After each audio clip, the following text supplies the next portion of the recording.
Welcome to Neeraj Books YouTube channel, your one stop for all IGNOU solution. Hello everyone. आज की video IGNOU students के लिए बेहद important है। आज हम बात करेंगे कैसे IGNOU के MHD9 के हिंदी मीडियम के दिसंबर 2024 के एग्जाम के 90% से ज्यादा क्वेश्चंस के आंसर्स नीरज IGNOU बुक्स में से आए। यानी कि अगर आपको अपने IGNOU एग्जाम में मैक्सिमम मार्क्स स्कोर करने हैं तो इस वीडियो को एंड तक जरूर देखिएगा, क्योंकि ये वीडियो आपके इग्नू एग्जाम प्रिपरेशन के लिए बहुत ही इंपॉर्टेंट होने वाली है। आगे बढ़ने से पहले हमारे चैनल को सब्सक्राइब जरूर करें एंड बेल आइकन पे क्लिक करें। जैसा कि आप देख सकते हैं हमारे सामने इग्नू का MHD9 हिंदी मीडियम के दिसंबर 2024 के एग्जाम का क्वेश्चन पेपर है और नीरज पब्लिकेशंस की MHD9 हिंदी मीडियम की बुक है। तो चलिए शुरू करते हैं। सबसे पहले स्टार्ट करते हैं फर्स्ट पेज से। यहाँ पर आप देख सकते हैं इग्नू का एक्चुअल 2024 दिसंबर का MHD9 Hindi medium question paper और नीरज पब्लिकेशंस की MHD9 हिंदी मीडियम बुक है, जिसमें चैप्टर वाइज थ्योरी की समरी और साथ ही सॉल्व क्वेश्चन आंसर्स हैं। आज हम इस क्वेश्चन पेपर के आंसर्स नीरज पब्लिकेशंस की MHD9 हिंदी मीडियम की रेफरेंस बुक में देखेंगे।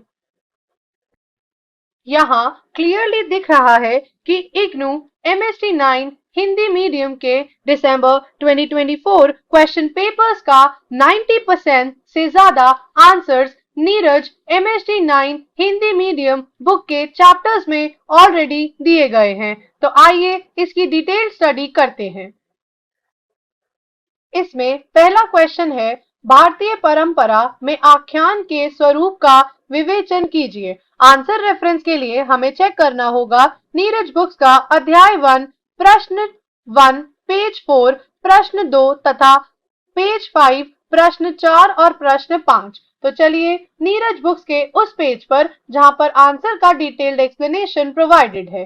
जैसा कि हम अभ्यास प्रश्न के प्रश्न 1 और प्रश्न 2 के उत्तर के पैराग्राफ हेडिंग में देख सकते हैं, आंसर का डिस्क्रिप्शन यहाँ विस्तार से समझाया गया है। इसी प्रकार इसका कंटिन्यूड एक्सप्लेनेशन दिया गया है नीरज बुक्स के पेज 5 के प्रश्न 4 के उत्तर में और साथ ही में इसी पैराग्राफ के लास्ट पैराग्राफ में प्रश्न 5 के आंसर रेफरेंस में, जो कि आपको हाईलाइटेड मार्किंग में क्लियरली दिख रहा होगा। इसी प्रकार हमारा अगला प्रश्न है, कहानी के अर्थ और स्वरूप पर प्रकाश डालिए। आंसर रेफरेंस के लिए हमें चेक करना होगा नीरज बुक्स का पेज 9 अध्याय 2 कहानी का अर्थ व्युत्पत्ति और कथा से संबंध पेज 12 प्रश्न 1। तो चलिए नीरज बुक्स के उस पेज पर जहां पर आंसर का एक्सप्लेनेशन दिया गया है।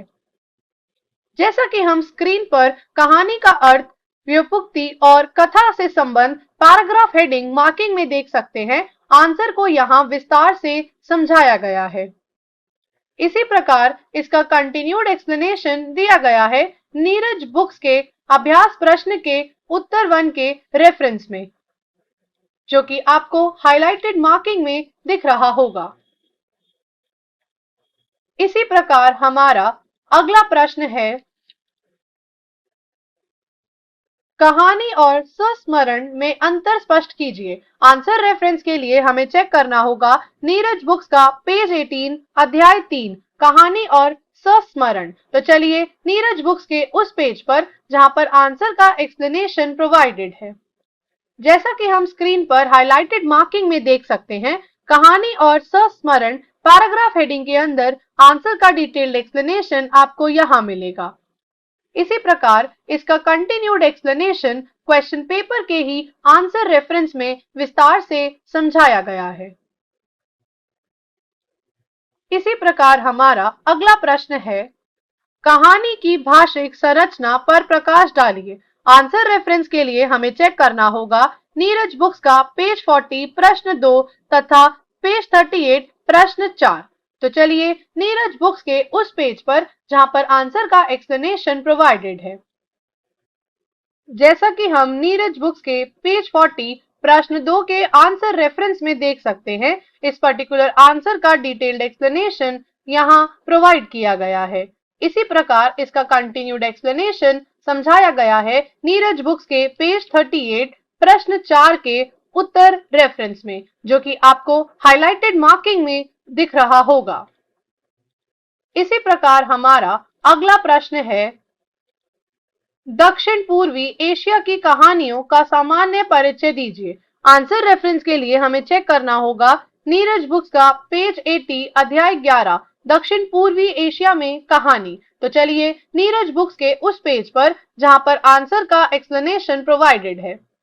जैसा कि हम दक्षिण पूर्वी एशिया में कहानी पैराग्राफ हेडिंग के अंदर देख सकते हैं, इस पर्टिकुलर आंसर के एक्सप्लेनेशन को यहाँ विस्तार से समझाया गया है। इसी प्रकार हमारा अगला प्रश्न है, 20वीं सदी की लैटिन अमेरिका कहानी के विकास को रेखांकित कीजिए। आंसर रेफरेंस के लिए हमें चेक करना होगा नीरज बुक्स का पेज 85 अध्याय 12 20वीं सदी की लैटिन अमेरिका कहानी। तो चलिए नीरज बुक्स के उस पेज पर जहां पर आंसर के डिटेल्ड एक्सप्लेनेशन को समझाया गया है।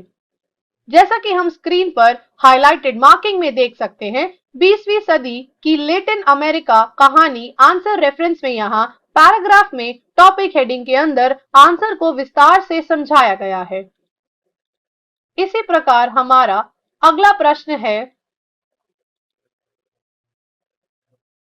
स्वतंत्रोत्तर भारतीय कहानी के विकास क्रम पर प्रकाश डालिए। आंसर रेफरेंस के लिए हमें चेक करना होगा नीरज बुक्स का अध्याय 16 पेज 118 प्रश्न 1 3 और प्रश्न 119 के प्रश्न 4 का आंसर रेफरेंस। तो चलिए नीरज बुक्स के उस पेज पर जहां पर आंसर का डिटेल्ड एक्सप्लेनेशन दिया गया है। जैसा कि हम स्क्रीन पर हाइलाइटेड मार्किंग में देख सकते हैं, प्रश्न 1 लेफ्ट साइड पैराग्राफ में दिया गया है अभ्यास प्रश्न हेडिंग में, और प्रश्न 3 राइट साइड लास्ट पैराग्राफ में समझाया गया है। इसी प्रकार इस पर्टिकुलर आंसर को कंटिन्यू किया गया है नीरज बुक्स के पेज 119 के पैराग्राफ प्रश्न 4 के उत्तर में, जो कि आपको हाइलाइटेड मार्किंग में दिख रहा होगा। इसी प्रकार हमारा अगला प्रश्न है,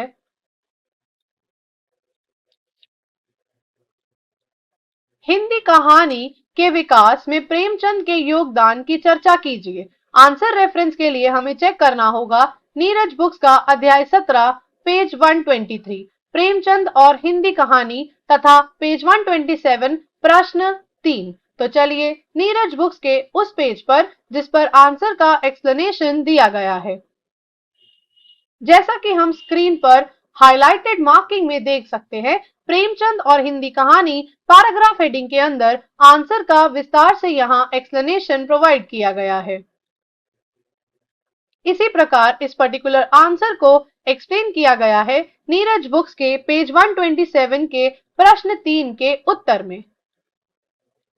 जैसा कि हम स्क्रीन पर हाइलाइटेड मार्किंग में देख सकते हैं, इस पर्टिकुलर पैराग्राफ हेडिंग के अंदर आंसर को यहाँ विस्तार से समझाया गया है।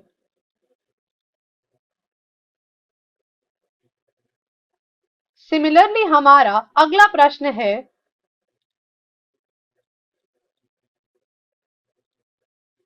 समकालीन हिंदी कहानी की प्रवृत्तियों का उल्लेख कीजिए। आंसर रेफरेंस के लिए हमें चेक करना होगा नीरज बुक्स का पेज 146 प्रश्न 3 अध्याय 20। तो चलिए नीरज बुक्स के उस पेज पर जहां पर आंसर का एक्सप्लेनेशन दिया गया है। जैसा कि हम स्क्रीन पर समकालीन हिंदी कहानी प्रश्न के आंसर रेफरेंस में देख सकते हैं, इस पर्टिकुलर आंसर का एक्सप्लेनेशन यहाँ प्रोवाइडेड है।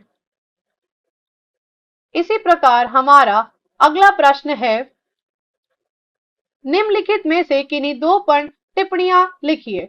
क पार्ट कहानी में वस्तु और शिल्प। आंसर रेफरेंस के लिए हमें चेक करना होगा नीरज बुक्स का पेज 30 अध्याय 5 वस्तु और शिल्प का सैद्धांतिक पद।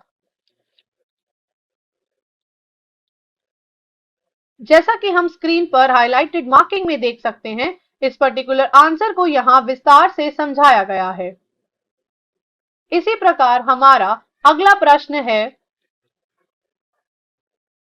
पंचतंत्र। आंसर रेफरेंस के लिए हमें चेक करना होगा नीरज बुक्स का अध्याय 13 पेज 95 प्रश्न 4। तो चलिए नीरज बुक्स के उस पेज पर जहां पर आंसर का एक्सप्लेनेशन दिया गया है। जैसा कि हम स्क्रीन पर हाइलाइटेड मार्किंग में देख सकते हैं, पंचतंत्र और हितोपदेश पैराग्राफ हेडिंग में यहाँ आंसर का विस्तार से एक्सप्लेनेशन दिया गया है। इसी प्रकार हमारा अगला पार्ट है साठोत्तरी कहानी। आंसर रेफरेंस के लिए हमें चेक करना होगा नीरज बुक्स का पेज 137 प्रश्न 2। तो चलिए नीरज बुक्स के उस पेज पर जहां पर आंसर का एक्सप्लेनेशन दिया गया है। जैसा कि हम स्क्रीन पर हाइलाइटेड मार्किंग में देख सकते हैं, इस पर्टिकुलर आंसर का डिटेल्ड एक्सप्लेनेशन यहाँ दिया गया है। इसी प्रकार हमारा अगला पार्ट है दलित कहानी। आंसर रेफरेंस के लिए हमें चेक करना होगा नीरज बुक्स का पेज 46 अध्याय 7 दलित कहानी। तो चलिए नीरज बुक्स के उस पेज पर जहां पर आंसर का डिटेल्ड एक्सप्लेनेशन दिया गया है। जैसा कि हम स्क्रीन पर हाइलाइटेड मार्किंग में देख सकते हैं, दलित कहानी पैराग्राफ हेडिंग के अंदर टॉपिक में यहाँ आंसर को विस्तार से समझाया गया है।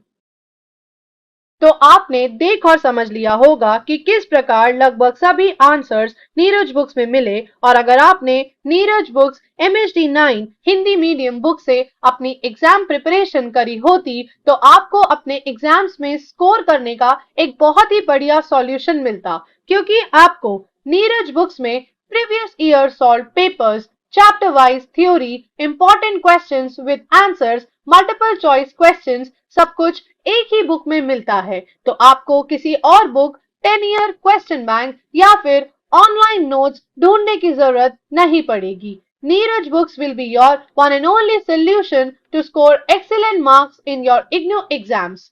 अगर आपको ये वीडियो हेल्पफुल लगा हो तो लाइक और सब्सक्राइब जरूर करें और अपने दोस्तों के साथ शेयर करें। और अगर आप किसी पर्टिकुलर सब्जेक्ट के पेपर पर वीडियो देखना चाहते हैं तो कमेंट बॉक्स में लिखें, हम उस पे वीडियो बनाने की कोशिश जरूर करेंगे। होप ये वीडियो आपके लिए हेल्पफुल होगा and will give you an idea to how to study for your IGNOU exams. तो मिलते हैं अगले वीडियो में।